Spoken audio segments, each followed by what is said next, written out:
അസ്സലാമു വറഹ്മത്തുള്ളാഹി തആല വബറകാതുഹു. പ്രിയമുള്ള വിശ്വാസികളെ, അല്ലാഹു സുബ്ഹാനഹു വ തആല നമ്മുടെ അമലുകളൊക്കെ കബൂലാക്കട്ടെ എന്ന് നമുക്ക് ആത്മാർത്ഥമായി ദുആ ചെയ്യാം. അള്ളാഹുവിൻ്റെ മാസം എന്ന് വിശേഷിപ്പിക്കപ്പെട്ട റജബിലൂടെയാണ് നമ്മളെല്ലാവരും കടന്നുപോയിക്കൊണ്ടിരിക്കുന്നത്.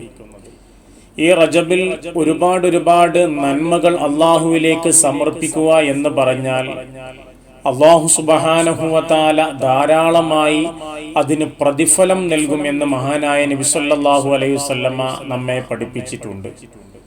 അതിൽപ്പെട്ട ഒരു ഹദീസ് ഇന്ന് നമുക്ക് ചർച്ച ചെയ്യാം. അല്ലാഹു തആല തൗഫീഖ് നൽകി അനുഗ്രഹിക്കട്ടെ. മഹാനായ റസൂലുള്ളാഹി സ്വല്ലല്ലാഹു അലൈഹി വസല്ലം പറയുകയാണ്, മൻ തസദ്ദഖ ഫി റജബിൻ, റജബ് മാസത്തിൽ ആരെങ്കിലും സ്വതക്ക നിർവഹിച്ചാൽ, ധർമ്മം ചെയ്താൽ, ബഅദഹുല്ലാഹു തആല മിനന്നാർ, നരകത്തിൽ നിന്ന് അയാളെ അല്ലാഹു തആല വിദൂരത്താക്കുന്നതാണ്. കമിഖദാരി ഖുറാബിൻ ത്വാറ ഫറഹൻ മിൻ വകിരിഹി, ഒരു കാക്ക കുഞ്ഞ് വിരിഞ്ഞു വന്ന് അത് അതിന്റെ കൂട്ടിൽ നിന്ന് പറക്കുന്ന ഒരു കണക്ക് പ്രകാരം.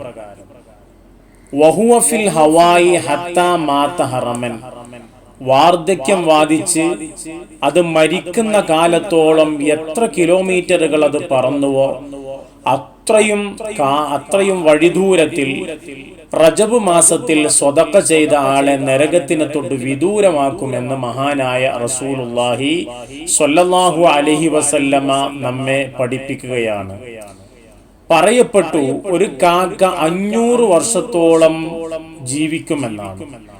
500 വർഷത്തോളം ജീവിക്കുന്ന ഒരു കാക്ക ഒരു ദിവസത്തിൽ 100 കിലോമീറ്ററെങ്കിലും അങ്ങോട്ടും ഇങ്ങോട്ടും അത് പറന്നുകൊണ്ടിരിക്കും. അപ്പോ മൊത്തത്തിൽ കൂട്ടി നോക്കിയാൽ 1,77,00,000 കിലോമീറ്ററുകൾ പറന്നതായി കാണാൻ കഴിയും. അപ്പൊ അത്രയും വിദൂരത്താക്കപ്പെടും നരകത്തിനെ തൊട്ട് ആര്? റജബ് മാസത്തിൽ സ്വതക്ക നിർവഹിച്ചവർ എന്ന് മഹാനായ റസൂലുള്ളാഹി സ്വല്ലല്ലാഹു അലൈഹി വസല്ലം. ഇത് മഹാനായ ജീലാനി റഹിമഹുമുള്ള മഹാനവറുകളുടെ ഉന്യത്ത് എന്ന് പറയുന്ന ഗ്രന്ഥത്തിന്റെ 1-ാം വാള്യത്തിൽ 178-ാമത്തെ പേജിൽ രേഖപ്പെടുത്തി വെച്ചിട്ടുണ്ട്. അതുകൊണ്ട് റജബിൽ കഴിയുന്ന അത്രയും ധർമ്മങ്ങളെ കൊണ്ട്, ദാനധർമ്മങ്ങളെ കൊണ്ട് ധന്യമാവാൻ അല്ലാഹു സുബ്ഹാനഹു വ തആല നമുക്ക് തൗഫീഖ് നൽകി അനുഗ്രഹിക്കട്ടെ.